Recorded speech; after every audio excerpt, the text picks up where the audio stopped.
Hello అందరికీ welcome back to our channel recipe with Usha. ఈరోజైతే మామిడికాయ పులిహోర ఎలా ప్రిపేర్ చేసుకోవాలో చూపించబోతున్నానండి. వెరీ సింపుల్గా, కాస్త డిఫరెంట్గా. ఎప్పుడైనా మీరు నిమ్మకాయ పులిహోర, చింతపండు పులిహోర చేసుకుని ఉంటారు. ఈ సీజన్లో దొరికే మామిడికాయలతో పులిహోర అనేది చేసి చూపించబోతున్నాను. ఇలా ఎప్పుడు చేసినా రుచిగా అద్భుతంగా ఉంటుంది. ఇప్పుడు ఎలా ప్రిపేర్ చేసుకోవాలో వీడియోలోకి వెళ్ళిపోదాం.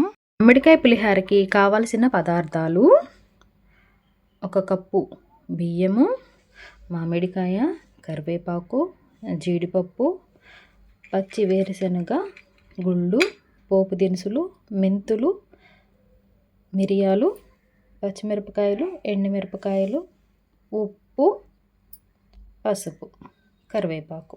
ఇప్పుడు ఎలా ప్రిపేర్ చేసుకోవాలో చూపిస్తాను. ముందైతే ప్రెషర్ కుక్కర్ తీసుకుని బియ్యాన్ని అయితే వేసేసుకోవాలి. ఇప్పుడు 2-3 సార్లు నీళ్ళతో కడిగిన తర్వాత చూపిస్తున్నాను. మనం కప్పు బియ్యం కదా, 2 కప్పుల వరకు నీళ్ళు అయితే పోసుకోవాలి. ఇప్పుడు ఇందులోకి 1 చిటికెడు పసుపు అయితే వేసుకోవాలి.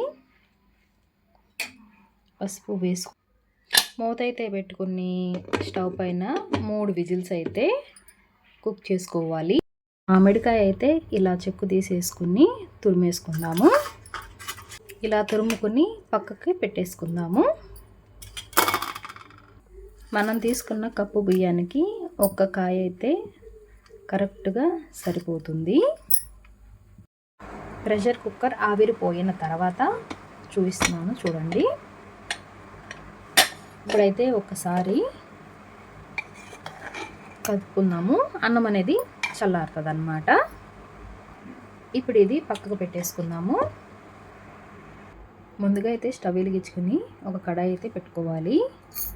అది వేడైన తర్వాత మెంతులు, మిరియాలు కాస్త వెచ్చగా అయ్యేంత వరకు ఫ్రై చేసుకుందాము. ఇలా ఫ్రై అయిపోయింది కదా, ఇప్పుడైతే రోట్లో కానీ మిక్సీలో కానీ దంచుకుందాము. నేనైతే చిన్న రోట్లో దంచుకుంటున్నాను.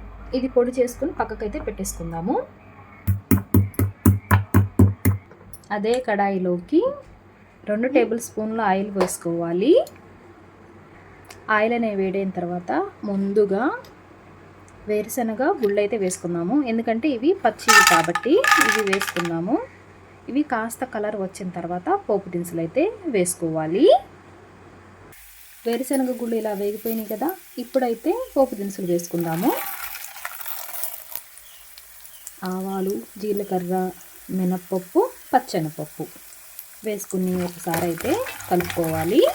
ఇప్పుడు ఇందులోకి సన్నగా చీరిన పచ్చిమిరపకాయలు, తుంచుకున్న ఎండుమిరపకాయలు వేసుకోవాలి. వేసుకుని ఒకసారి అయితే కలుపుకుందాము. ఇప్పుడు ఇందులోకి 10-12 జీడిపప్పులు అయితే వేసుకోవాలి. ఇది ఆప్షనల్ మాత్రమేనండి.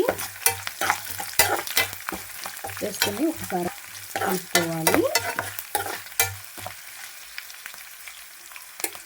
ఇప్పుడు మనం ముందుగా మామిడికాయ తురుము ఉంది కదా, తురుముకున్నాం కదా, అదైతే ఇందులో వేసేసుకోవాలి.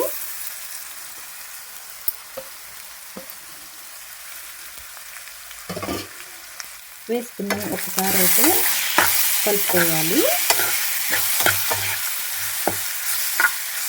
ఇప్పుడు ఇందులోకి కరివేపాకు అయితే వేసుకోవాలి. వేసుకుని ఒక చిటికెడు ఉప్పు అయితే వేసుకుందాము.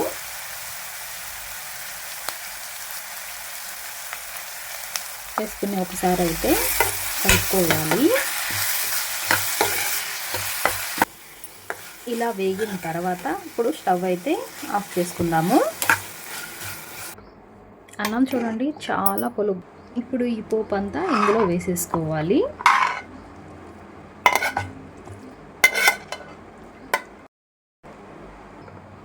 ఇలా అయితే ఒకసారి చేత్తో కూడా కలుపుకుందాము. ఇప్పుడు ఇదంతా ఒక ప్లేట్లోకి అయితే వేసేసుకుందాము.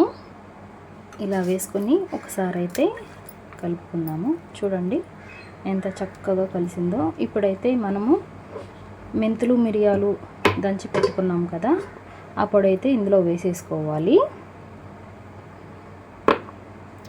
వేసేసుకొని ఒకసారి అయితే చేత్తో కలుపుకోవాలి. మన చేత్తో కలిపిందే చాలా టేస్టీగా ఉంటుందండి.